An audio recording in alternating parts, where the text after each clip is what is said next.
Allah subhanahu wa ta'ala Qadr tunun bayandab aytadi. Inna bismillahirrahmanirrahim.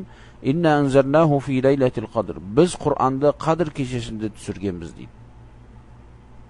Wa ma adraka ma laylatul qadr. Laylatul qadr, Qadr tuni ne ekan qaydan biletin eding sen? Laylatul qadri khayrun min alf shahr. Qadr tuni, yani onda bo'lgan amaldar khayrun min alf shahr. Qadr kechasi bo'lmagan 1000 aydan ko'ra afzal devadir. Nabi sallallohu alayhi va sallam İmam Buxoriy және Müslim шығарған hadisda aytadi: "Man qama laylatal qadri imanan va ihtisaban, ghufira lahu ma taqaddama min zambi." Kim Qadr tunun iman keltirib оның шариғатта екеніне және оның ажырын үміт етіп, ниеті дұрыстанып, Qadr tunінде құлшылықта болып, ибадатта болатын болса, ghufira lahu ma taqaddama min zambi. Оның өткен күнәлары кешіріледі дейді.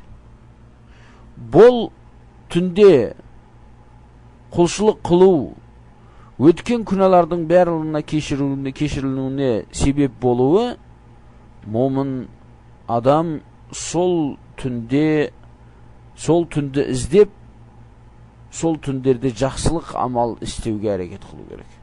Енді сұрақ келеді. Осындай бір жақсылықта болған түн қай түн екен деп. Бұл мәселеде ғалымдардың арасында хилаф бар. Бірақ Наби саллаллаху алейхи ва саллам айтқандай, Qadr түні ақырғы 10 күнде көбірек болады. Себебі Наби саллаллаху алейхи ва саллам Qadr түнін ақырғы 10 күнде іздеңдер дейді. Хадис Buxoriy Müslimде. Сол 10 күннің ішінде витр және яғни тақ болған түндерде көбірек болады. Себебі Наби саллаллаху алейхи ва саллам басқа бір хадисте, имам Buxoriyді шығарған хадисінде, "Тахаррау лайлатал қадри фил витри минал ашр ал-ауахир."